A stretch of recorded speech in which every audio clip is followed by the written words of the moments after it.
Hello friends, आज हम लोग जो है नेक्स्ट टॉपिक पढ़ेंगे और वो टॉपिक है इलेक्ट्रोनेगेटिविटी।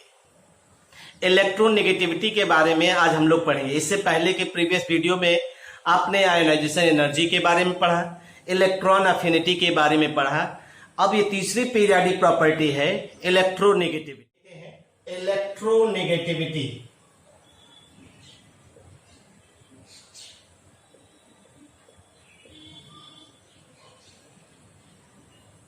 शार्ट में इसे ईएन से दिखाएंगे, जगह जहां जहां जरूरत पड़ेगी ईएन से इसे डिनोट। सबसे पहली चीज तो ये रिलेटिव प्रॉपर्टी, सबसे पहली चीज आपको ये मालूम होना चाहिए रिलेटिव प्रॉपर्टी। रिलेटिव प्रॉपर्टी मतलब इसका क्या हुआ? इसका मतलब ये हुआ कि इसमें कम से कम दो एटम्स होने चाहिए, एटलीस्ट 2 एटम्स होने चाहिए। और जब 2 एटम्स यहां पे होंगे तो एक के रिस्पेक्ट में दूसरे की इलेक्ट्रोनेगेटिविटी को हम लोग डिफाइन करेंगे। ठीक है भाई, एक के रिलेटिव दूसरे की इलेक्ट्रोनेगेटिविटी को यहां पे डिफाइन करेंगे। तो होता क्या है, तो पहले चीज समझिए, यहां पे कुछ टर्म आएंगे, उनको हम लोग डिफाइन करते हैं, फिर उसके बाद आगे चलते हैं। पहले इसकी डेफिनेशन देखिए, tendency of an atom, tendency of an atom to attract the shared pair of electron। एक टर्म ये आपको मिला, shared pair of electron towards itself, towards itself। यानी किसी भी एटम्स की यह टेंडेंसी, किसी भी एटम की यह टेंडेंसी जो शेयर्ड पेयर इलेक्ट्रॉन को अपनी तरफ अट्रैक्ट करे, दैट इज कॉल्ड इलेक्ट्रोनेगेटिविटी। ठीक है भाई, इलेक्ट्रोनेगेटिविटी का हम लोग जो कॉन्सेप्ट ले रहे हैं वो इसी आधार पे बता रहे हैं कि किसी भी एटम्स की यह टेंडेंसी जो शेयर्ड पेयर इलेक्ट्रॉन को अपनी तरफ अट्रैक्ट करे। अब यहां टर्म आता है, आखिर ये शेयर्ड पेयर इलेक्ट्रॉन क्या है, समझिएगा ध्यान से। सपोज करिए जैसे ए और बी हैं, ए और बी 2 एटम्स हैं, इनका एक इलेक्ट्रॉन, इनका एक इलेक्ट्रॉन। ठीक, ये दोनों आपस में शेयरिंग करेंगे, तो शेयरिंग में म्यूचुअल शेयरिंग करेंगे। तो ये ए का इलेक्ट्रॉन इस तरह से शेयरिंग हुआ, ये बी का इलेक्ट्रॉन ये शेयर कर लिए, और ये जो इलेक्ट्रॉन है इसे हम लोग कहेंगे शेयर्ड पेयर इलेक्ट्रॉन। देखिए, इस इलेक्ट्रॉन को हमने बना दिया इस तरह से, इस इलेक्ट्रॉन को हम लोग क्या कह रहे हैं? Shared pair electron. यानी हमने कहा एक एटम ए है, उसके पास एक इलेक्ट्रॉन है, दूसरा एटम बी है, उसके पास एक इलेक्ट्रॉन है। तो ए के पास एक इलेक्ट्रॉन और बी के पास एक इलेक्ट्रॉन है, और दोनों एक एक इलेक्ट्रॉन आपस में म्यूचुअल शेयरिंग के द्वारा बॉन्ड बनाएंगे। जैसे देखिए, ये बॉन्ड बनता है ना, ए सिंगल बॉन्ड बी, और ये सिंगल बॉन्ड जो होता है उसको हम लोग ऐसे दिखाते, ऐसे दिखाते। ठीक है भाई, तो जो ये इलेक्ट्रॉन है उसे हम लोग शेयर्ड पेयर इलेक्ट्रॉन कहते हैं। अब तो हमने आपसे कहा कि अगर इलेक्ट्रोनेगेटिविटी की यहां बात करते हैं तो हमने कहा एक इलेक्ट्रॉन इसका, यानी एक इलेक्ट्रॉन ये और बी का एक इलेक्ट्रॉन, दोनों आपस में शेयरिंग कर रहे हैं, म्यूचुअल शेयरिंग के द्वारा यहां बॉन्ड बन रहा है। ए सिंगल बॉन्ड बी, जो ए सिंगल बॉन्ड बी बन रहा है उसका जो 2 इलेक्ट्रॉन है हमने अभी सेंटर में दिखाया कि जो शेयर्ड पेयर इलेक्ट्रॉन है present at the centre, present at the centre. ये केमिकल बॉन्डिंग में हम लोग डिटेल में पढ़ेंगे, कोवैलेंट बॉन्ड, तो वहां पे आपको आइडिया होगा। Present at the centre. अब देखिए, अब इसकी बात शुरू होती है। यहां पे जिस भी एटम की इलेक्ट्रोनेगेटिविटी ज्यादा होगी, ध्यान दीजिएगा, जिस भी एटम की इलेक्ट्रोनेगेटिविटी ज्यादा होगी, अगर ए की इलेक्ट्रोनेगेटिविटी हाई है, ए की इलेक्ट्रोनेगेटिविटी हाई है, तो अब डेफिनेशन देखिए, tendency of an atom to attract the shared pair of electron towards itself. यानी ए की अगर इलेक्ट्रोनेगेटिविटी ज्यादा है तो जो इलेक्ट्रॉन सेंटर में प्रेजेंट है वो ए की तरफ शिफ्ट हो जाएगा। तो कैसे हो जाएगा? देखिए, ये हो जाएगा ऐसे, ए और ये बी, ये इस तरह से हो जाएगा। ठीक है भाई, ये इस तरह से हो जाएगा अगर आप इसको ध्यान दीजिए तो। ठीक, अगर आप इसको ध्यान दे रहे हैं, ए की इलेक्ट्रोनेगेटिविटी अगर ज्यादा, ए की तरफ इलेक्ट्रॉन आ गया, बी से थोड़े इलेक्ट्रॉन इधर शिफ्ट हो गए ए की साइड में, तो इसे आप देखते हैं ए पे स्लाइटली निगेटिव ऐसे लिखा जाता है, ए पे स्लाइटली निगेटिव और बी पे स्लाइटली पॉजिटिव, इस तरह से आ जाता है। ए पे स्लाइटली निगेटिव और बी पे स्लाइटली पॉजिटिव आ जाता है। अगर हमने कहा यहीं पे बी की इलेक्ट्रोनेगेटिविटी हाई है, ध्यान दीजिएगा, बी की इलेक्ट्रोनेगेटिविटी अगर हाई है तो हमने यहां पे आपसे कहा बी की इलेक्ट्रोनेगेटिविटी हाई होने की वजह से अब करेगा क्या, बी जो है वो शेयर्ड पेयर इलेक्ट्रॉन को अपनी तरफ अट्रैक्ट कर लेगा, शेयर्ड पेयर इलेक्ट्रॉन को अट्रैक्ट कर लेगा, तो ये ऐसे हो जाएगा, देखिए अब बी की साइड में चला गया, ये बी के पास चला गया, और जब बी के पास चला गया तो ये ए पे स्लाइटली पॉजिटिव चार्ज आ गया और बी पे स्लाइटली निगेटिव चार्ज आ गया। इस तरह से बॉन्ड का फॉर्मेशन हो रहा है। तो ये आपने कहा यहां पे जिसकी इलेक्ट्रोनेगेटिविटी हाई है, इसका मतलब है atoms with high electronegativity, atoms जिसकी इलेक्ट्रोनेगेटिविटी हाई होगी वो हमेशा एक्वायर्स स्लाइटली, यहां कंप्लीटली नहीं कहेंगे क्योंकि इलेक्ट्रोनेगेटिविटी जो है ये कोवैलेंट बॉन्ड में ही ऑब्जर्व किया था, आयनिक बॉन्ड में नहीं। आयनिक बॉन्ड में आयंस का फॉर्मेशन हो जाता है। तो यहां हम लोग क्या करते हैं, atoms with high electronegativity acquires slightly negative, इसे क्या कहते हैं, स्लाइटली बोलते हैं भाई, ये जो डेल्टा बना हुआ है इसे हम लोग स्लाइटली बोलते हैं, slightly negative charge, slightly negative charge. क्या बोल रहे हैं, atoms with high electronegativity acquire slightly negative charge and other items with low electronegativity acquire slightly positive charge. तो यहां पे ये डेफिनेशन का जो टर्म है, हमने कहा ना कि किसी भी एटम्स की यह टेंडेंसी जो अट्रैक्ट करे शेयर्ड पेयर इलेक्ट्रॉन को, शेयर्ड पेयर इलेक्ट्रॉन ये हो गया, जो दो एटम्स आपस में शेयरिंग करके बॉन्ड बनाते हैं, तो शेयर्ड पेयर इलेक्ट्रॉन हमेशा कहां प्रेजेंट होता है, सेंटर में। अब सेंटर में अगर प्रेजेंट है और इलेक्ट्रोनेगेटिविटी अगर अलग अलग हो गई, तो जिनकी इलेक्ट्रोनेगेटिविटी ज्यादा होगी इलेक्ट्रॉन जो शेयर्ड पेयर इलेक्ट्रॉन है उसी डायरेक्शन में शिफ्ट हो जाएंगे, और जिधर शिफ्ट हो जाएंगे वो एटम स्लाइटली नेगेटिव चार्ज को एक्वायर कर लेगा और उसके अपोजिट एटम पे स्लाइटली पॉजिटिव चार्ज आएगा। तो ये दो सिचुएशन हमने लेकर के दिखाया है जिसकी सहायता से आप बता दें। और हमने एक चीज ये भी बताया कि इलेक्ट्रोनेगेटिविटी जो होती है वो रिलेटिव प्रॉपर्टी होती है, किसी भी एलिमेंट की इंडिविजुअली आप इलेक्ट्रोनेगेटिविटी को मेजर नहीं कर सकते। कम से कम वहां दो एटम्स होंगे तो एक के रिलेटिव दूसरे को मेजर करते हैं, और जब रिलेटिव प्रॉपर्टी है तो इसकी कोई यूनिट नहीं होगी, ये भी ध्यान रखिएगा। चूंकि इलेक्ट्रोनेगेटिविटी रिलेटिव प्रॉपर्टी है इसलिए इसकी कोई भी यूनिट नहीं होती है।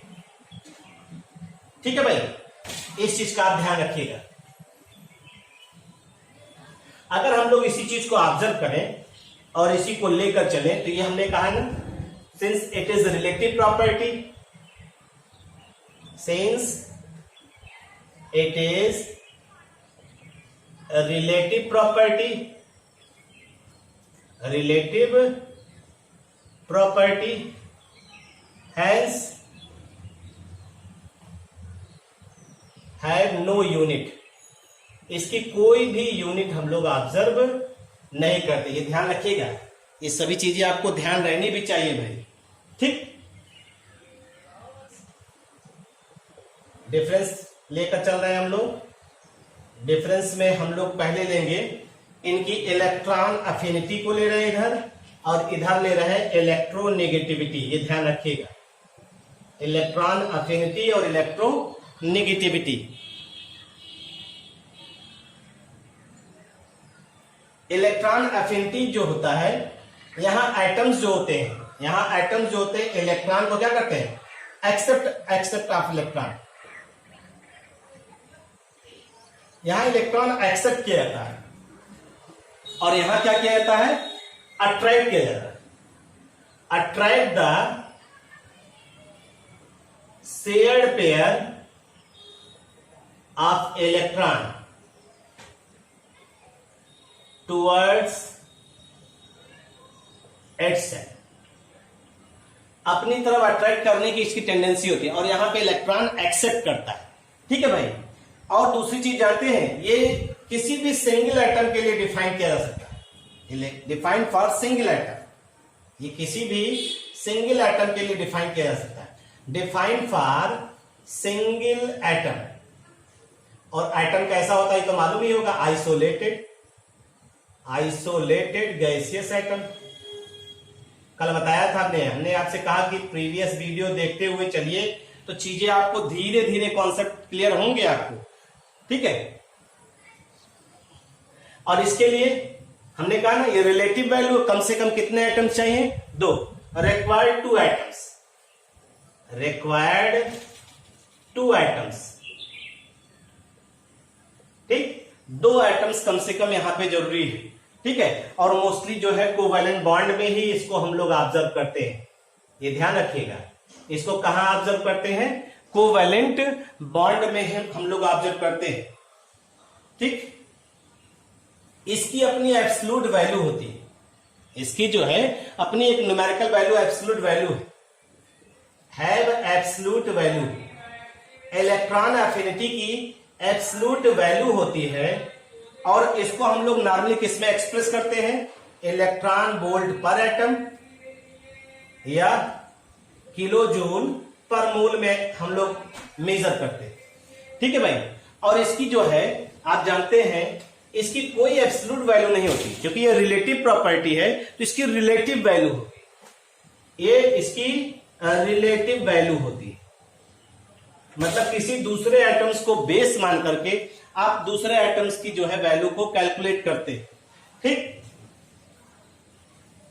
आपको मालूम है ये एक्सपेरिमेंटली मेजर किया जा सकता है, इट कैन बी मेजर्ड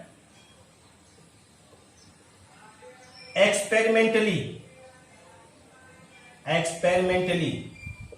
ये हम लोग एक्सपेरिमेंटली मेजर कर सकते हैं।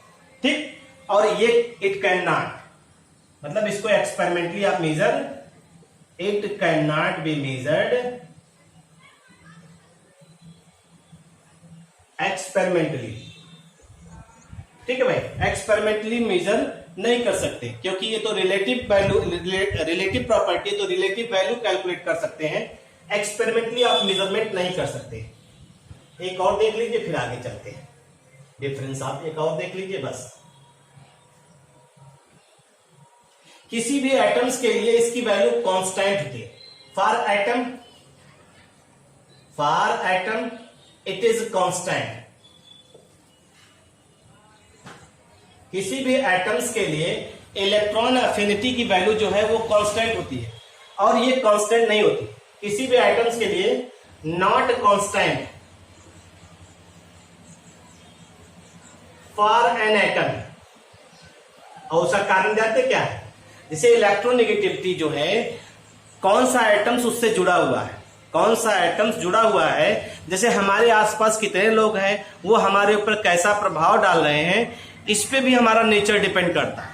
ठीक है। आपका भी नेचर आपसे जुड़े हुए लोगों पे ही डिपेंड करता है। वैसे ही इलेक्ट्रोनेगेटिविटी जो है किसी भी एटम्स की, इस बात पे भी डिपेंड करती है।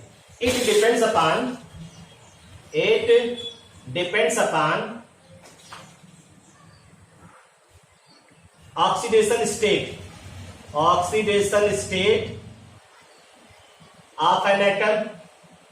जो एटम लिया है आपने, उसका ऑक्सीडेशन स्टेट यानी उस पर चार्ज कितना, साथ ही साथ उसका जो है हाइब्रिडाइजेशन स्टेट क्या है। ये केमिकल बॉन्डिंग का टॉपिक है। हाइब्रिडाइजेशन स्टेट क्या है, बहुत इंपॉर्टेंट टॉपिक भी है भाई ये। हाइब्रिडाइजेशन स्टेट उसका क्या है, और साथ ही साथ जो है nature of substance attach to it, and nature of substance, इसको हटा दे रहे हैं, nature of substance attach to it, and nature of substance attach to it. इन बातों पे डिपेंड करता है। यानी किसी भी एटम्स के लिए ये वैल्यू कांस्टेंट होती है, लेकिन ये कांस्टेंट नहीं होती। उसी एटम्स की अगर ऑक्सीडेशन स्टेट चेंज हो जाएगी, तो उसी एटम्स की इलेक्ट्रोनेगेटिविटी दूसरे ऑक्सीडेशन स्टेट में दूसरा होगा, दूसरे ऑक्सीडेशन स्टेट में दूसरा होगा। ये सब चीज प्रैक्टिस में आएगा, तभी आप समझ पाएंगे। और it depends upon oxidation state हमने बताई। हाइब्रिडाइजेशन स्टेट, हाइब्रिडाइजेशन स्टेट भी जो है वो इलेक्ट्रोनेगेटिविटी को डिफाइन करेगा, अभी फैक्टर में हम लोग पढ़ेंगे। और कौन सा नेचर, जो कौन सा सब्सटेंस उससे जुड़ा हुआ है, इस बात पे भी डिपेंड करता है कि उसकी इलेक्ट्रोनेगेटिविटी में डिफरेंस या उसकी इलेक्ट्रोनेगेटिविटी कैसी हो। तो ये कुछ बेसिक डिफरेंस है इलेक्ट्रॉन अफिनिटी और इलेक्ट्रोनेगेटिविटी के बारे में। ठीक है भाई, अब आइए चलते हैं हम लोग, नेक्स्ट टॉपिक है factor affecting electronegativity. Factor affecting electronegativity, अगर ये दिखाई दे, इसी को हम लोग ऑब्जर्व करें, तो हम लोग ये कह सकते हैं कि कैसे ये डिफाइन करेंगे, कैसे क्या करेंगे, एक चीज एक एक करके आइए देखते हैं। तो कई फैक्टर है। पहला फैक्टर एटॉमिक साइज। हर बार हमने एक बात बताई आपसे कि साइज जो है, चाहे आयनाइजेशन एनर्जी हो, चाहे इलेक्ट्रॉन अफिनिटी हो और चाहे इलेक्ट्रोनेगेटिविटी हो, सभी में पीरियोडिक प्रॉपर्टी जितने तीनों आप कह रहे हैं उसमें साइज और इनका कॉन्सेप्ट इनवर्स होता है।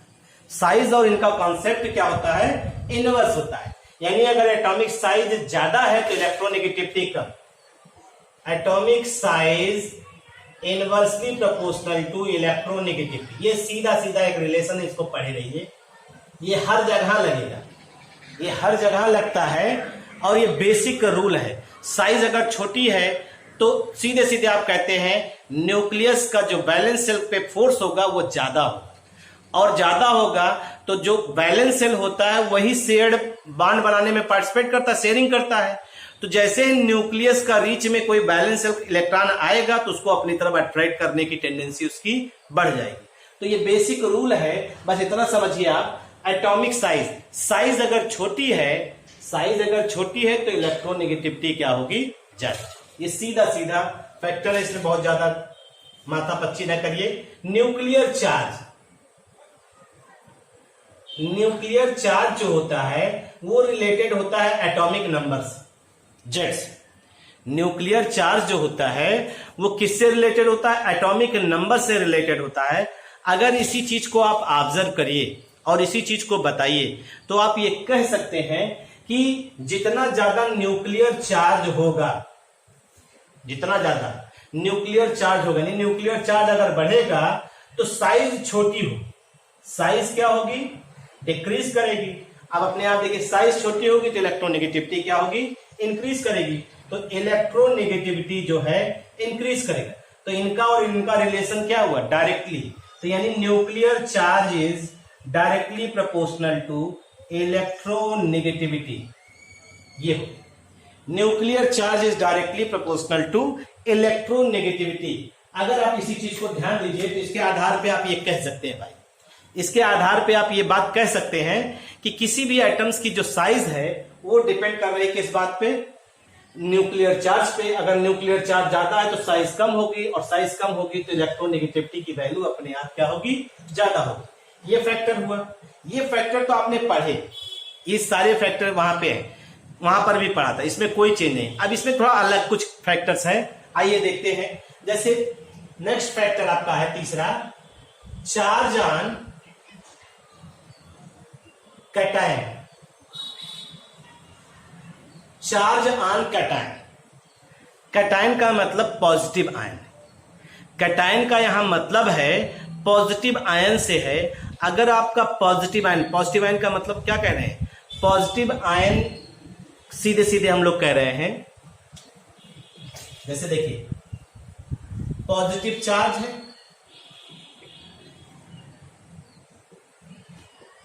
पॉजिटिव चार्ज अगर होगा तो यानी ये कैटायन आपका हो गया। और अगर आपको एटॉमिक साइज का कॉन्सेप्ट पढ़े हैं, अगर ध्यान दीजिए एटॉमिक साइज का कॉन्सेप्ट पढ़े हैं तो हम लोग सीधे सीधे क्या कह सकते हैं? एटॉमिक साइज पेरेंट एटम का कैटायन की अपेक्षा बड़ा होता है। तो यानी कैटायन की साइज क्या होगी? छोटी होगी। यानी पॉजिटिव चार्ज कैटायन की साइज क्या होगी? स्मॉल होगी। और साइज अगर स्मॉल होगी तो इलेक्ट्रोनेगेटिविटी क्या होगी? इलेक्ट्रोनेगेटिविटी अपने आप क्या होगी? हाई होगी। फिर और देखिए, अगर पॉजिटिव चार्ज इंक्रीज करता है, positive charge of cation, positive charge of cation अगर इंक्रीज कर रहा है, positive charge of cation increase करेगा तो कैटायन की साइज क्या होगी, कैटायन की साइज डिक्रीज करेगी, और कैटायन की साइज अगर डिक्रीज करेगी तो इलेक्ट्रोनेगेटिविटी क्या होगी, इंक्रीज करेगी। यानी एक रिजल्टेंट निकल के आ रहा है कि greater the positive charge, greater the positive charge, greater the positive charge is directly proportional to electronegativity. जितना ज्यादा कैटायन पे प्लस चार्ज होगा उसकी इलेक्ट्रोनेगेटिविटी उतनी ही ज्यादा होगी। ये सीधा सीधा एक रिलेशन आप निकाल सकते हैं, इसके आधार पे कह सकते हैं। अगर दो कैटायन आपके पास है, दो कैटायन को देखिए, पॉजिटिव चार्ज ज्यादा होगा उसकी इलेक्ट्रोनेगेटिविटी ऑटोमेटिक क्या होगी, ज्यादा होगी। इस चीज का ध्यान रखिएगा भाई। एनायन, एनायन मतलब निगेटिव आयन, निगेटिव आयन। अगर थोड़ा आप ध्यान दीजिए, बात से ही पता चल रहा है निगेटिव आयन की। अगर हम लोग इसको ध्यान दें तो हम लोग ये सीधे सीधे क्या कह सकते हैं, जितना ज्यादा नेगेटिव चार्ज एनायन पे हो गया, सीधे सीधे कहिए, एनायन की साइज हमेशा क्या होती है, लार्ज हो गई। एनायन की साइज क्या होती है, लार्ज होती है। तो जब साइज लार्ज होगी तो इलेक्ट्रोनेगेटिविटी क्या होगी, अपने आप लो होगी, यानी इलेक्ट्रोनेगेटिविटी क्या होगी, डिक्रीज करेगी। सीधे सीधे है। अब आप इसी हिसाब से कह लीजिए, higher the negative charge, higher the negative charge, higher the negative charge on anion, ठीक है भाई, समझ में आया। नेगेटिव चार्ज एनायन की बात कर रहे हैं। Higher the negative charge on anion, smaller is the electronegativity of anion, smaller is the electronegativity of anion. सीधे सीधे जितना ज्यादा नेगेटिव चार्ज एनायन पे आएगा उसकी साइज उतनी बड़ी होगी, और जितनी बड़ी साइज होगी उस एनायन की इलेक्ट्रोनेगेटिविटी उतनी ही कम होगी। ये सब फैक्टर जब हम लोग यूज करेंगे एप्लीकेशन में तब आपको समझ में भी आएगा ये सब चीजें, इसलिए बहुत परेशान ना होइए। अब इसके बाद हम लोग जो है सीधे सीधे कह सकते हैं कि नेक्स्ट फैक्टर है आपका इलेक्ट्रोनेगेटिविटी के बाद, अब सॉरी इलेक्ट्रोनेगेटिविटी कह रहे हैं, नेक्स्ट फैक्टर है टाइप्स ऑफ हाइब्रिडाइजेशन। ये भी बहुत इंपॉर्टेंट फैक्टर है, और इसको आप जो है हाइब्रिडाइजेशन के बारे में अभी नहीं पढ़ेंगे, सिर्फ और सिर्फ थोड़ा सा कॉन्सेप्ट है जिसको लेकर के चलते हैं और इसी का आधार बताने का प्रयास करते हैं, क्योंकि ये अभी आप आगे पढ़ेंगे। टाइप्स ऑफ हाइब्रिडाइजेशन,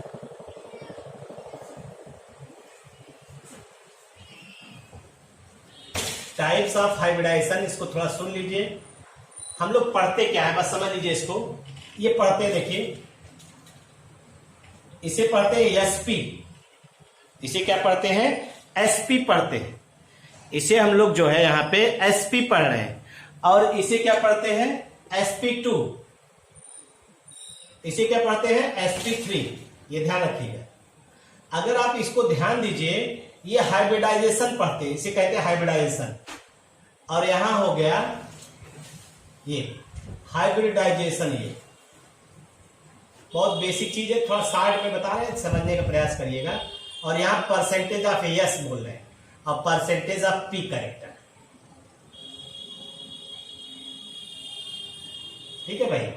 ये आपका हाइब्रिडाइजेशन है। ये अब इसको इतना इतने पर रोके रहिए। देखिए हम लोग इसे पढ़ते हैं sp हाइब्रिडाइजेशन, और इसे पढ़ते हैं sp2 हाइब्रिडाइजेशन, और इसे पढ़ते हैं sp3 हाइब्रिडाइजेशन।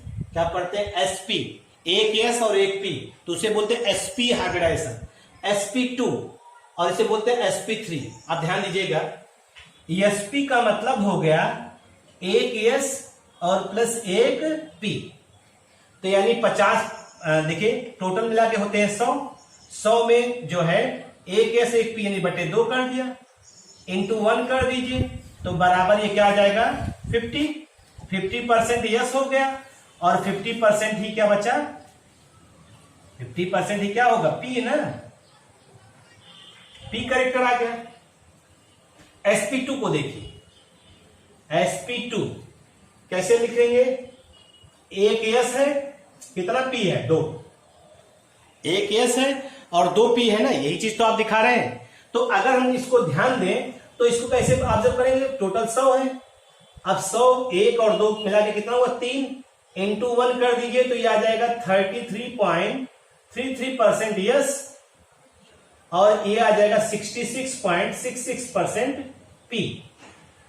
ओके भाई, ऐसे sp3 का देखिए, ऐसे देखिए तो एक यस है और 3 पी है, तो 100 बटे कितना हो जाएगा 4, अरे भाई 1 और 3 4 हो गया, और इंटू 1 कर रहे हैं तो कितना हो जाएगा 25% यस हो गया और 75% कौन हो गया पी।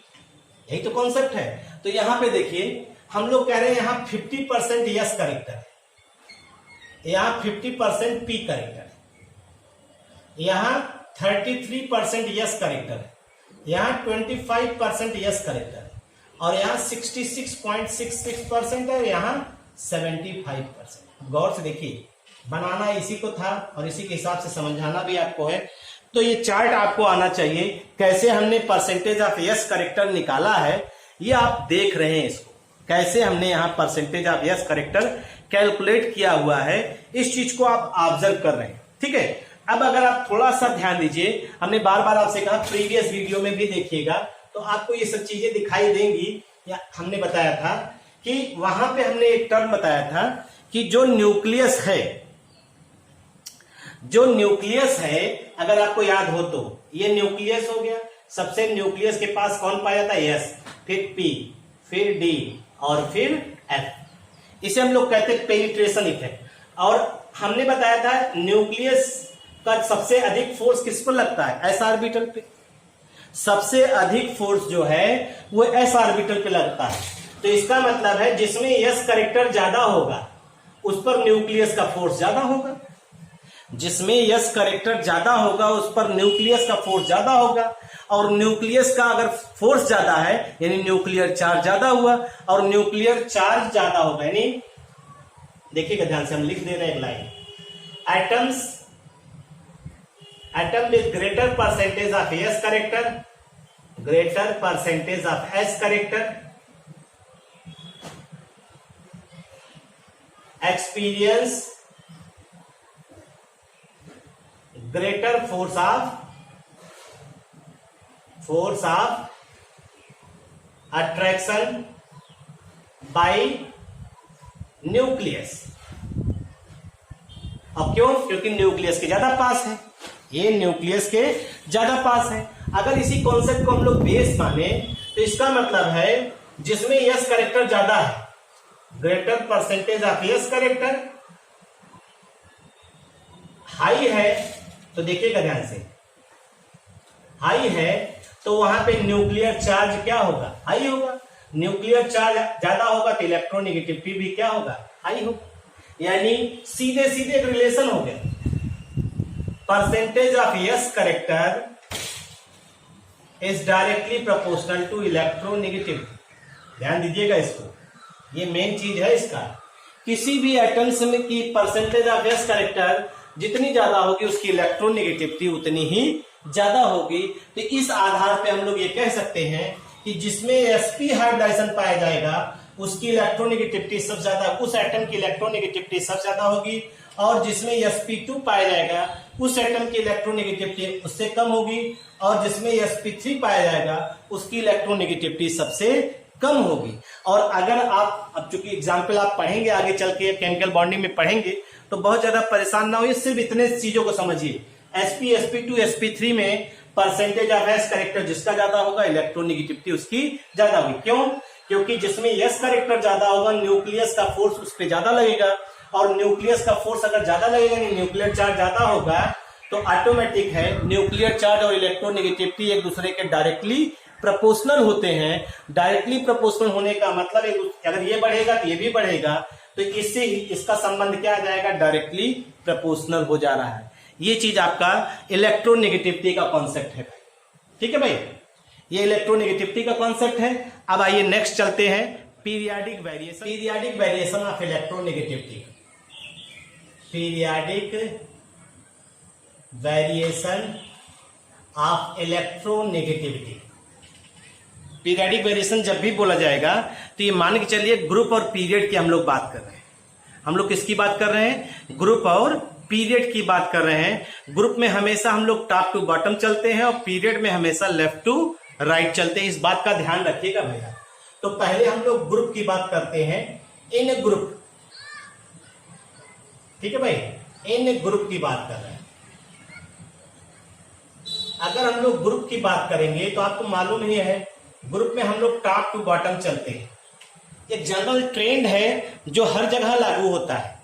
टॉप टू बॉटम चलने पर एटॉमिक साइज जो होती है वो फिक्स है, इंक्रीज करती। ये जनरल ट्रेंड है, इसमें कुछ नहीं करना है आपको। एटॉमिक साइज अगर इंक्रीज कर रही है तो इलेक्ट्रोनेगेटिविटी इनवर्स होता है, डिक्रीज करती। एक जनरल ट्रेंड है, अगर आप वही समझा दीजिए, एटॉमिक साइज क्यों घटती है, आप अपने आप इलेक्ट्रोनेगेटिविटी का कारण भी हो गया क्यों घटेगा, ठीक है भाई। ये ग्रुप का है। इन पीरियड की अगर हम लोग बात करते हैं, पीरियड में अगर आप देखिए तो पीरियड में हम लोग चलते हैं left to right, left to right. और लेफ्ट टू राइट चलने पर यह भी एक जनरल ट्रेंड है, एटॉमिक साइज इंक्रीज करती है, सॉरी एटॉमिक साइज डिक्रीज करती है। क्या कहा हमने, एटॉमिक लेफ्ट टू राइट चलने पर, in period left to right चलने पर एटॉमिक साइज डिक्रीज करती है। और एटॉमिक साइज अगर डिक्रीज कर रही है, यानी डिक्रीज करने का मतलब डिक्रीज कर रही है, तो इलेक्ट्रोनेगेटिविटी क्या होगी, इंक्रीज करेगी। क्यों, क्योंकि लेफ्ट टू राइट चलने पर न्यूक्लियर चार्ज जो होता है वो क्या होगा, वो भी बढ़ता है। और यहां पे न्यूक्लियर चार्ज क्या होता है, ये भी घटता है। क्यों, न्यूक्लियस और वैलेंस सेल के बीच डिस्टेंस क्या होती है, बढ़ जाती है। और जब न्यूक्लियस और वैलेंस सेल के बीच डिस्टेंस बढ़ जाएगी तो ऑटोमेटिक है जो आपकी इलेक्ट्रोनेगेटिविटी है वो भी घट जाएगी। फर्स्ट की बात करते हैं, पीरियड फर्स्ट के कुछ एलिमेंट लेते हैं, पीरियड सेकंड के कुछ एलिमेंट लेते हैं, ध्यान दीजिएगा, पीरियड थर्ड के लेते हैं, ऐसे। क्योंकि सारे एलिमेंट्स की जो इलेक्ट्रोनेगेटिविटी को लेकर के आप एक टेबल बनाएं वो जरूरी नहीं है, कुछ कॉन्सेप्ट हम आपको दे रहे हैं उसको आप समझने का प्रयास करिए। जैसे इतना जितना हम बता रहे हैं, अगर इतना याद कर लेंगे तभी सफिशियंट है, ठीक है। सब याद करने की कोई जरूरत नहीं, हम ये नहीं मान रहे कि सब आपको याद करें। जैसे पहले में हाइड्रोजन ले लिया, हाइड्रोजन की इलेक्ट्रोनेगेटिविटी जानते हैं 2.1, हाइड्रोजन की इलेक्ट्रोनेगेटिविटी 2.1 होती है, ये फिक्स ध्यान रखिएगा।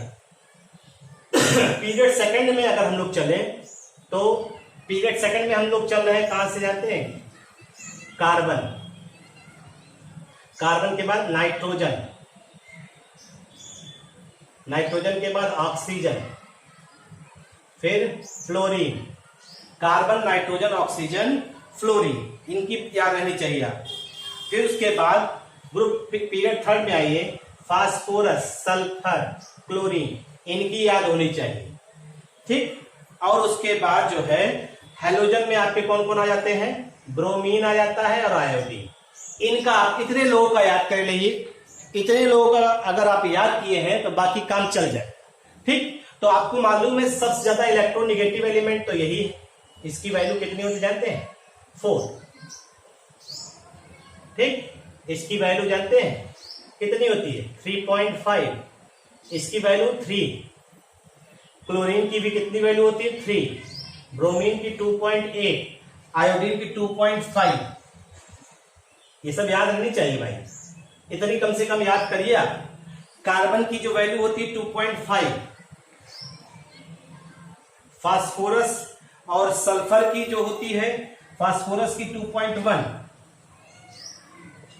सल्फर की 2.5, ठीक। बाकी सब याद कर लीजिए। अब ये जो आपको मिले हैं ये एलिमेंट्स, अगर आप इनको ध्यान दीजिए तो ये आपका जो सीक्वेंस है कैसे इसको याद करें, मतलब इनको हम लोग बोलते कैसे, देखिए फोन क्लाइबर, फोन क्लाइबर, ध्यान दीजिएगा, फोन क्लाइबर ISC PH, क्या बोला हमने, फोन क्लाइबर ISC PH। अब ध्यान दीजिएगा, इनको इंक्रीजिंग डिक्रीजिंग ऑर्डर में अरेंज करने चल रहे हैं, डिक्रीजिंग ऑर्डर में। फोन का मतलब F से आया, F की सबसे ज्यादा है, फिर किसकी आई, O से, फिर किसका आया, नाइट्रोजन से। सबको लिखते हुए चल रहे हैं, 4, 3.5, 3, ये फोन हो गया, फोन में तीनों आ गया, FON फोन हो गया। क्लाइबर यानी क्लोरीन, क्लोरीन की आ गई कितनी, 3, क्लोरीन की आ गई 3, क्लाइबर यानी ये हो गया आपका, क्लोरीन हो गया, BR आ गया, I आ गया, क्लाइबर।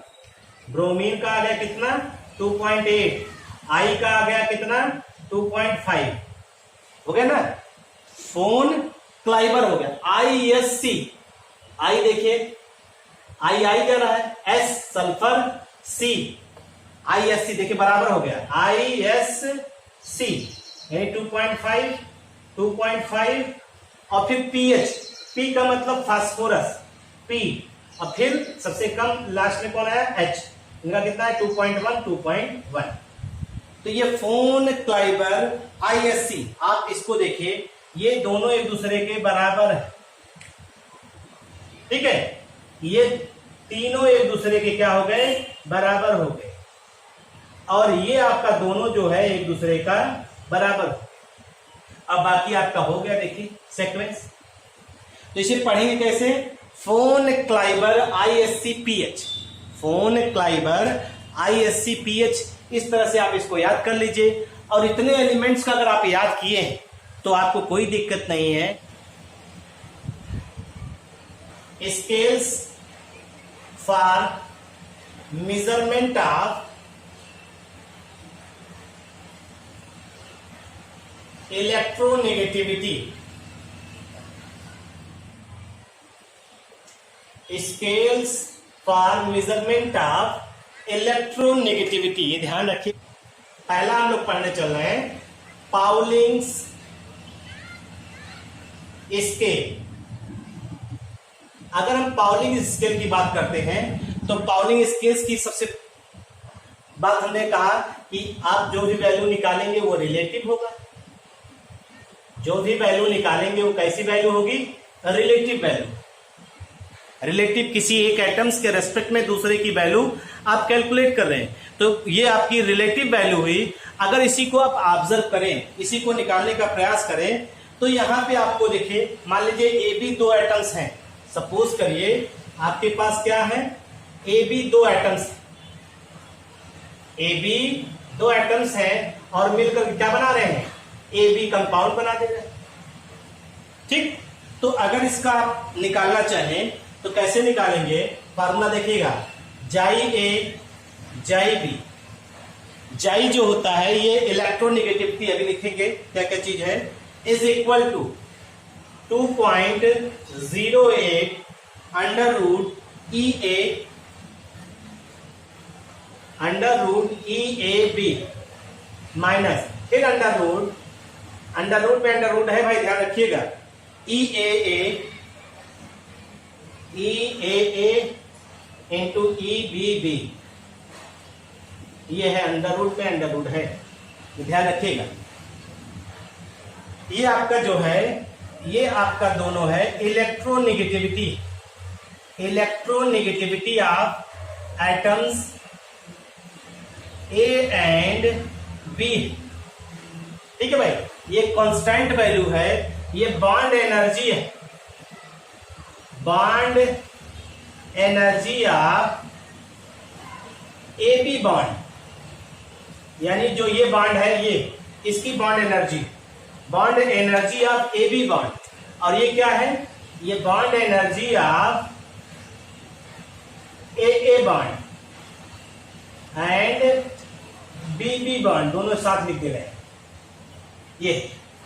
और फार्मूले में देखिए क्या है, जाई ए माइनस जाई B is equal to 2.08 under root EAB, यानी bond energy of product minus under root bond energy of reactant का आपस में मल्टीप्लाई किया। ठीक है, और ये न्यूमेरिकल वैल्यू निकालेंगे, जो भी वैल्यू आएगा उससे हम लोग क्या निकाल लेंगे, इलेक्ट्रोनेगेटिविटी जिसका भी कैलकुलेट करना हो उसको निकाल सकते हैं। लेकिन एक चीज यहां ध्यान रखिएगा, जो बॉन्ड एनर्जी यहां दिया होगा, bond energy must be in kilo calorie पर मोल, ये ध्यान रखिएगा। बॉन्ड एनर्जी जो आपको दिया गया वो किस में दिया गया है, किलो कैलोरी पर मोल में दिया गया। इस चीज का आप ध्यान रखिएगा। तो जैसे दिमाग में आया कि अगर मान लीजिए किलो कैलोरी में न दिया हो तब क्या करेंगे हम लोग, अगर हम लोग किलो कैलोरी में बॉन्ड एनर्जी न दिया हो तो हम लोग क्या करें और कैसे कैलकुलेट करेंगे। तब हम लोग क्या करते हैं, आपको मालूम है 1 कैलोरी बराबर होता है 4.182 जूल। 1 कैलोरी बराबर क्या होता है, 4.182 जूल। आप इसको अप्लाई कर सकते हैं इस चीज को। अगर आप देखिए, अगर मान लीजिए ये नहीं दिया है, आप ये भी जानते हैं 1 calorie is equal to 4.182 joule भी होगा, तो आप कन्वर्ट करके लगाइए, कोई दिक्कत नहीं।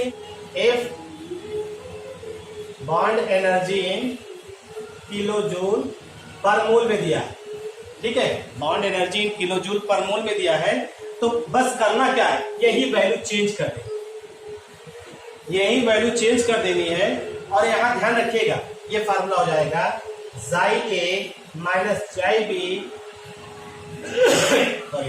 इज इक्वल टू 0.1017 और इसकी बाकी सब सेम, उसमें कोई चेंज नहीं। EAB minus under root EAA into EBB, ये आपका होता है। और आपको मालूम भी होगा 1 इलेक्ट्रॉन वोल्ट बराबर क्या होता है, ये फिक्स है। 1 इलेक्ट्रॉन वोल्ट पर एटम बराबर होता है, हमने बताया है 96.48 kilo joule, 96.48 kilo joule per मोल, ये पहले भी बता चुके हैं। ठीक है भाई, एडवांटेज क्या होता है मेन डिसएडवांटेज जो होता है, डिसएडवांटेज इसका जो है वो क्या है, देखिए जैसे एक्यूरेसी से हमें बॉन्ड एनर्जी के बारे में अगर जानकारी नहीं तो हमें ये फार्मूला हमारा बहुत ज्यादा जो है मतलब वैल्यूबल नहीं, वैल्यूबल इस इन द रेस्पेक्ट। ठीक है, तो देखिए the main disadvantage of Pauling scale is that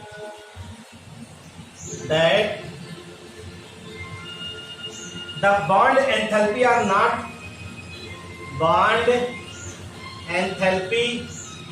are not known with accuracy, known with good accuracy।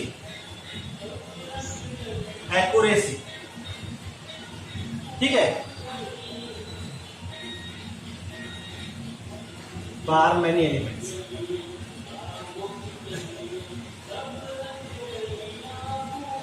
ये इसका मेन डिसएडवांटेज है। मोलिकन स्केल है, मोलिकन स्केल है। और मोलिकन स्केल की खासियत क्या है, इन्होंने कहा कि अगर हमें आयनाइजेशन एनर्जी और इलेक्ट्रॉन एफिनिटी मालूम है तो हमें इलेक्ट्रोनेगेटिविटी को कैलकुलेट करनी। अगर हमें आयोनाइजेशन एनर्जी और इलेक्ट्रॉन एफिनिटी किसी भी एलिमेंट का मालूम है तो उसका एवरेज ले लेते हैं, एवरेज लेकर के हम लोग कैलकुलेट कर सकते हैं। ठीक है भाई, तो इन्होंने क्या कहा कि जाई हम लिख दे रहे हैं, जाई हम मोलिकन स्केल। जाई क्या मतलब है, इलेक्ट्रोनेगेटिविटी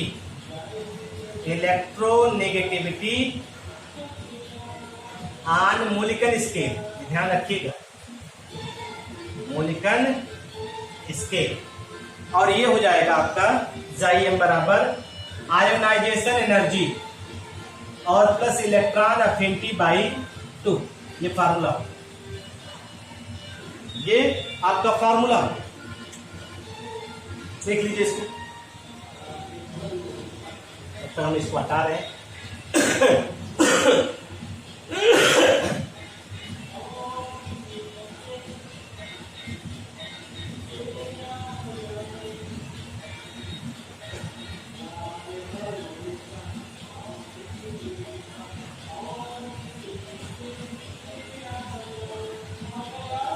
और ये एडी देखिए, जो न्यूमेरिकल वैल्यू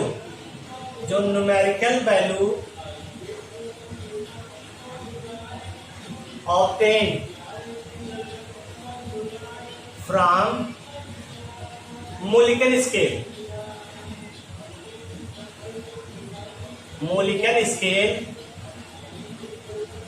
जो मोलिकन स्केल से वैल्यू आई है, numerical value obtained from Mulliken scale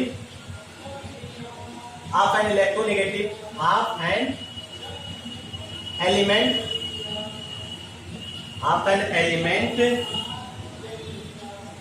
was found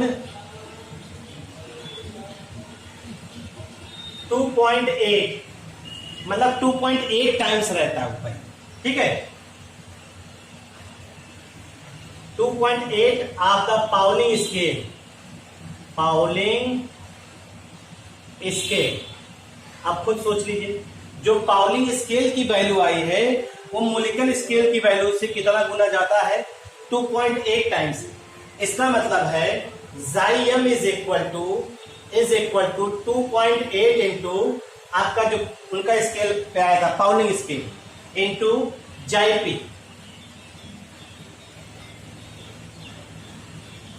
into Xip। अगर आप इसी को उठा के रख दे, देखिए Xim की वैल्यू उठा के रख रहे हैं यहाँ पे, तो क्या आ जाएगा 2.8 into Xip is equal to ionisation energy plus electron affinity upon 2। तो Xip बराबर आ जाएगा ionisation energy plus electron affinity upon 2 into 28, क्या हो जाएगा 5.6। ये एक न्यूमेरिकल वैल्यू हो गई पाउलिंग स्केल, यानी पाउलिंग स्केल पे जो आएगी वैल्यू और जो मोलिकन स्केल की वैल्यू आ रही है उसमें ये रिलेशन आएगा। अगर आप पाउलिंग स्केल का निकालेंगे तो आयोनाइजेशन एनर्जी और इलेक्ट्रॉन अफिनिटी को 5.6 से डिवाइड करिए, तो जो पाउलिंग स्केल पे न्यूमेरिकल वैल्यू आएगी वो तब आएगी। और मोलिकन स्केल पे क्या आएगी, आयोनाइजेशन एनर्जी और इलेक्ट्रॉन अफिनिटी का हाफ कर दी। एप्लीकेशन ऑफ इलेक्ट्रोनेगेटिविटी, पहला एप्लीकेशन, ये सब आपको बुक में नहीं मिलेगा भाई, ध्यान लीजिए। Nomenclature of binary compound, nomenclature of binary compound. Binary compound का मतलब दो ऐसे कंपाउंड लीजिए जिसमें दो एलिमेंट है, दोनों की इलेक्ट्रोनेगेटिविटी में कुछ ना कुछ डिफरेंस। तो इसमें कहा गया है जिस भी एलिमेंट की, ध्यान दीजिएगा, इलेक्ट्रोनेगेटिविटी जिसकी मोर होगी उसके नेम के लास्ट में क्या जोड़ेंगे, IDE आर एडेड, ठीक है, IDE ऐड कर देते हैं, ध्यान दीजिएगा, IDE ऐड करते हैं। जैसे देखिए HCl, इसका भी पढ़ा ना 2.1, इसका कितना है 3। अब आप इसका नॉमेनक्लेचर करते हैं, क्लोरीन हाइड्राइड नहीं बोलते, क्लोरीन हाइड्राइड नहीं बोलते, जिसकी इलेक्ट्रोनेगेटिविटी आएगी वो लास्ट में जाए, नेम लास्ट और IDE are added, name last और उसमें क्या जोड़ देंगे IDE, ये ध्यान रखना है। तो इसका बोलते क्या है, हाइड्रोजन, और इसका नाम बोल दिया क्लोराइड, हाइड्रोजन क्लोराइड, ये नॉमेनक्लेचर। जैसे और देखिए H2S, सल्फर का 2.5 होता है, हाइड्रोजन का 2.1, बार बार देख रहे हैं, इसे क्या बोलते हैं, हाइड्रोजन सल्फाइड, हाइड्रोजन सल्फाइड और ले लिए जाए। जैसे देखिए PCl3 फास्फोरस का कितना अभी बताया आपने 2.5 ISC है ना, ISC और ये क्लोरीन का 3 है, तो इसे क्या बोलेंगे फास्फोरस ट्राइक्लोराइड। ये नॉमेनक्लेचर में इसका इस्तेमाल होता है। ठीक है भाई, तो कहने का मतलब है कि बाइनरी कंपाउंड के नॉमेनक्लेचर में हम लोग इलेक्ट्रोनेगेटिविटी का कॉन्सेप्ट अप्लाई करते हैं। कैसे? अगर हम लोग ध्यान दें, जिस भी एटम की इलेक्ट्रोनेगेटिविटी ज्यादा होगी उसे लास्ट में लिखेंगे, और लास्ट में लिखने के अलावा उसमें थोड़ा चेंज करते हैं, उसके नाम में IDER एडेड, मतलब IDE को जोड़ करके बाकी काम करते हैं। ठीक है, ऐसे आप लिखिएगा इसका नाम BRF ICl ClF3, इसका नाम आप लिखिएगा। ठीक है भाई, percentage of ionic character of covalent bond. अगर हम लोग इसको ध्यान दीजिए, अगर आप देखिए H और Cl, अंतर पहले समझिए दोनों में, Na और Cl। आपको मालूम है NaCl जो होता है इसमें इलेक्ट्रॉन का कंप्लीट ट्रांसफर होता है, और यहां इलेक्ट्रॉन कंप्लीटली उसके पास जाता है, और ये क्या हो जाता है 2-8 हो जाता है, और ये 2-8, और ये जो कंपाउंड है इसे हम लोग आयनिक कंपाउंड कहते हैं। आयनिक कंपाउंड कहते हैं, ध्यान रखिएगा, ये क्या है आयनिक कंपाउंड है। लेकिन Cl में अगर आप ध्यान दीजिए, इसका आपने कहा 2.1 है और इसे 2.5 कहा आपने, ISC कह रहे हैं ना, ISC 2.5 कह रहे हैं, तो यहाँ पे इलेक्ट्रोनेगेटिविटी का डिफरेंस बहुत ज्यादा नहीं, लेकिन जो इलेक्ट्रॉन है वो किधर जाएगा, इस डायरेक्शन में जाएगा, तो इस डायरेक्शन में जाएगा तो यहाँ स्लाइटली नेगेटिव चार्ज आ जाएगा और यहाँ स्लाइटली पॉजिटिव। बहुत ज्यादा इलेक्ट्रोनेगेटिविटी का डिफरेंस नहीं है, फिर भी यहाँ पे पॉजिटिव और नेगेटिव चार्ज ये दिखाई दे रहा है। ठीक, अगर पॉजिटिव और नेगेटिव चार्ज दिखाई दे रहा है तो इसका मतलब है ये कोवैलेंट कंपाउंड है भाई। ये कौन सा कंपाउंड है, ये कोवैलेंट कंपाउंड है। तो आप जानते हैं किसी भी कंपाउंड में न 100% प्योर आयनिक 100% प्योर कोवैलेंट कैरेक्टर बहुत रेयरली फाउंड होता है। तो इसका मतलब है यहां पर हम लोगों के पास इस कोवैलेंट कंपाउंड में have some ionic character, have some ionic character, और वो कैसे हम लोग कैलकुलेट करते हैं उसी के लिए हमने आपको जो है ये फार्मूला एक लेते हैं, उसी से समझाने का प्रयास करते हैं। ठीक, और ionic percentage of ionic character, percentage of ionic character in covalent compound can be calculated, ठीक है, कैन बी कैलकुलेटेड। ठीक, तो देखिए कौन सा फार्मूला है, 16 into delta x plus 3.5 into delta x square,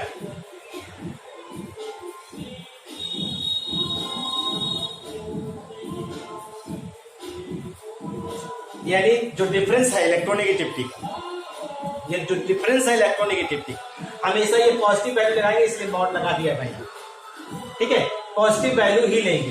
तो ये फार्मूला अभी हम आपको दिखाते हैं, इसका यूज करके भी दिखाते हैं। तो ये है, जैसे हम क्वेश्चन ले रहे हैं, यहाँ पे डेल्टा एक्स क्या है, डेल्टा जाई जो है आपने बनाया क्या है, ये जाई ए माइनस जाई बी। हमेशा जान लीजिए ज्यादा में से कम वाले को घटाएंगे, यानी ये हमेशा वैल्यू क्या रहेगी, पॉजिटिव रहेगी, ये ध्यान रखिएगा। तो ये डिफरेंस ऑफ इलेक्ट्रोनेगेटिविटी, ये क्या है, डिफरेंस ऑफ इलेक्ट्रोनेगेटिविटी। अब आइए इसका इस्तेमाल करना सीख लेते हैं। तो अगर क्वेश्चन देखें तो क्वेश्चन है find percentage ionic character. Question देखिएगा, find percentage ionic character of followings. ठीक है भाई, HF है, HCl है, HBr, HF HCl HBr। आपको मालूम है सब में ये 2.1 है, ये 4 है, 2.1 है, ये 3 है, 2.1 है, ये 2.8। तो यहाँ इलेक्ट्रोनेगेटिविटी का यानी डेल्टा एक्स की वैल्यू कितनी आ रही है? डेल्टा एक्स की वैल्यू 1.9 आ रही है। यहाँ डेल्टा एक्स की वैल्यू कितनी आ रही है? यहाँ आ रही है 0.9 आ रही है। यहाँ डेल्टा एक्स की वैल्यू कितनी आ रही है? 0.7 आ रही नहीं? 0.7 आ रही है। अब इसका इस्तेमाल करते हैं, हम HF वाला यूज कर रहे हैं, ठीक है, HF का यूज कर रहे हैं। अगर हम HF का यूज करें तो HF के लिए देखिए 16 इंटू 1.9 प्लस 3.5 परसेंटेज आयनिक करेक्टर, परसेंटेज आयनिक करेक्टर है भाई, ठीक है, आयनिक करेक्टर यूज कर रहे हैं। और यहां कितना हो जाएगा? इंटू 1.9 का होल स्क्वायर, ठीक है भाई। और अगर आप इसको सॉल्व करेंगे तो लगभग 43% दिखाई दे रहा। अरे भाई ये लगभग 16 दूना 32 लगभग हो ही गया। 3.5 इंटू इसको जोड़ देंगे लगभग कितना आ जाएगा? सॉल्व करिएगा ये कितना आ रहा है, लगभग इसी के रेंज में आ रहा है। बाकी आप इसको ऐसे रख करके सॉल्व कर लीजिएगा, इसका आप कर लीजिएगा, इसका आप करिएगा, घर पे बैठ के खुद करिएगा और आपको पता चल जाएगा कि इसमें आयनिक करेक्टर कितना ज्यादा है। HF में सबसे ज्यादा इस बात पे डिपेंड करेगा, यानी बॉन्ड स्ट्रेंथ हमेशा जान लीजिए वो directly depend upon the electronegativity difference, electronegativity difference. जितना ज्यादा इलेक्ट्रोनेगेटिविटी डिफरेंस रहेगा बॉन्ड उतना ज्यादा पोलराइज होगा, तो उनमें इलेक्ट्रोस्टैटिक फोर्स ऑफ अट्रैक्शन उतना ही ज्यादा होगा। यानी सीधे सीधे आप लोग कह सकते हैं पोलर बॉन्ड जो होगा उसमें इलेक्ट्रोस्टैटिक फोर्स ऑफ अट्रैक्शन ज्यादा लगेगा। तो ये सीधे सीधे एक रिलेशन हम लोग ऑब्जर्व कर सकते हैं कि बॉन्ड स्ट्रेंथ जो है इलेक्ट्रोनेगेटिविटी डिफरेंस के डायरेक्टली प्रोपोर्शनल होता है। जैसे देखिए HF, HCl, HBr और HI, H की वैल्यू 2.1, इसकी 2.1 है ही है, इसकी 2.1 है और इसकी 2.1 है। फ्लोरीन कितना होता है? 4, इसकी 3.0, इसकी 2.8 और इसकी 2.5। ये सीधे सीधे। तो यहाँ डिफरेंस कितना है? यहाँ डिफरेंस है 1.9, यहाँ डिफरेंस है 0.9, यहाँ डिफरेंस है कितना? 0.7 और यहाँ डिफरेंस है कितना? 0.4। तो इसका मतलब है HF मोर स्ट्रॉन्ग,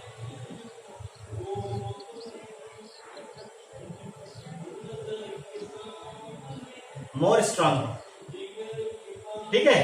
तो ये एक्सपेरिमेंटली ऑब्जर्व भी किया गया है कि HF का बॉन्ड ज्यादा मजबूत होता है, इस वजह से उसकी एसिडिक स्ट्रेंथ सबसे कम होती है। और इसी को अगर हम लोग बेस माने एसिडिक करेक्टर में,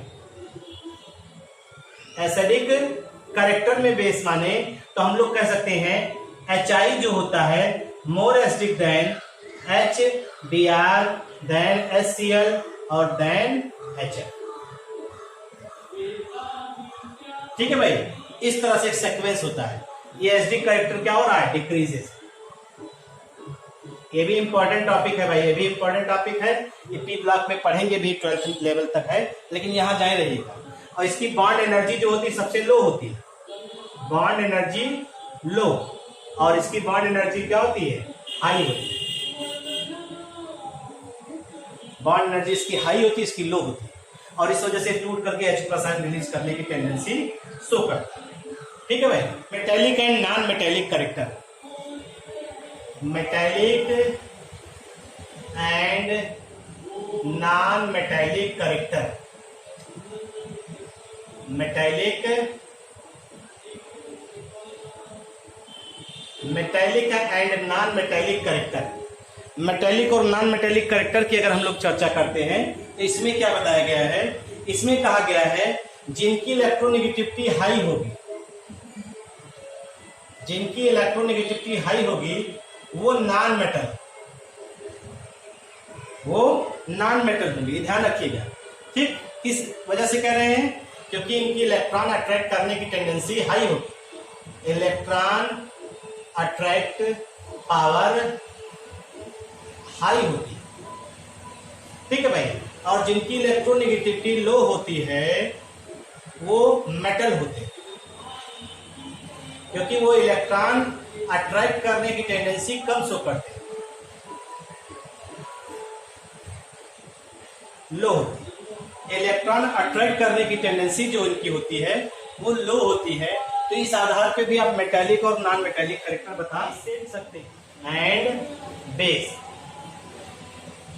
आपको मालूम है एसिड का मतलब जो H+ आयन रिलीज करे, बेस का मतलब जो OH- आयन रिलीज करे। तो इलेक्ट्रोनेगेटिविटी यहां पर भी रिस्पॉन्सिबल होता है। जैसे आप देखिए X है, OH और X जो है, आपको मान लीजिए अगर ये मेटल है, ठीक है, X अगर मेटल है तो आप जानते हैं मेटल है तो ये OH- आयन रिलीज करेगा, रिलीजेज OH- आयन।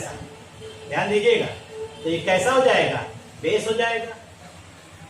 और ये अगर नॉन मेटल है, नॉन मेटल है तो क्या रिलीज करेगा, ये रिलीज करेगा ये H+ आयन, तो क्या हो जाएगा, एसिड हो जाएगा। अभी हम एग्जांपल लेते हैं, ये ध्यान रखिएगा। मतलब यहां पे ये वाला बॉन्ड टूटेगा कि ये वाला बॉन्ड टूटेगा, बहुत कुछ इसके नेचर पे डिपेंड कर रहा है। यानी nature of cleavage of bond depends upon the nature of X। Nature of cleavage of bond, that is XO or OH bond depends upon the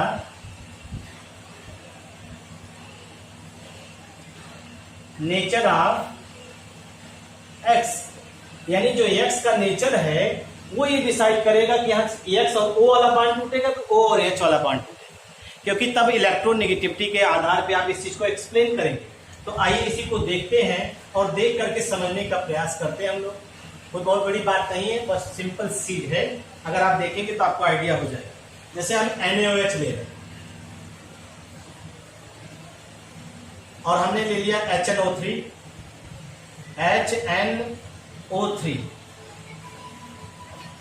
ठीक है भाई, HNO3।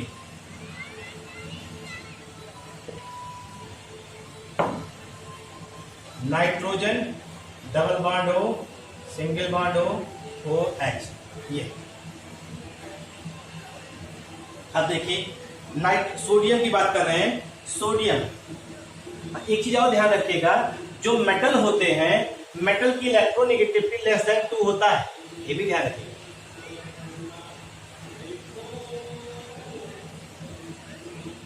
ये ध्यान रखिए, ठीक है, <2 होता है।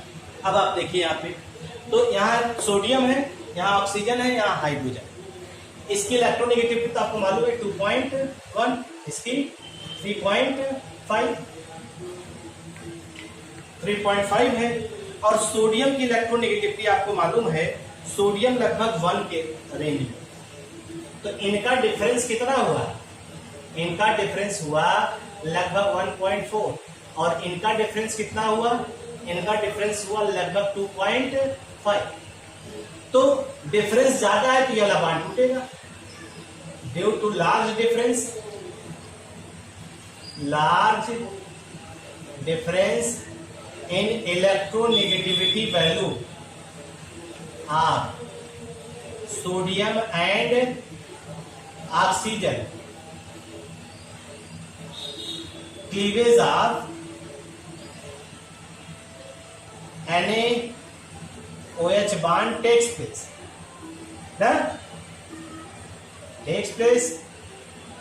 and releases, क्या रिलीज करेगा, OH- आयन। OH- आयन को ये रिलीज करेगा, और जब ये OH- आयन को रिलीज कर रहा है तो ये कैसा नेचर हो जाएगा, makes them what, makes them basic. तो NaOH आप जानते हैं बेस होता ही, मेक्स देम बेसिक। अभी आप इसमें देखिए NO O OH। इसकी इलेक्ट्रोनेगेटिविटी कितनी होती है? 3। इसकी इलेक्ट्रोनेगेटिविटी 3.5, इसकी इलेक्ट्रोनेगेटिविटी 2.1। तो इनका डिफरेंस कितना आया? इनका डिफरेंस आया 0.5, इनका डिफरेंस आया कितना आ रहा है? 1.4। तो लार्ज डिफरेंस इन इलेक्ट्रोनेगेटिविटी, ठीक, large difference in electronegativity, hence OH bond break. OH bond क्या होगा? ब्रेक होगा एंड गिव्स व्हाट? क्या देगा भाई? H plus ion. H plus ion देगा, और जब ये H प्लस आयन देगा तो क्या बन जाएगा? Becomes acidic. आप पढ़ते हैं HNO3 को, क्या पढ़ते हैं हम लोग? Nitric acid.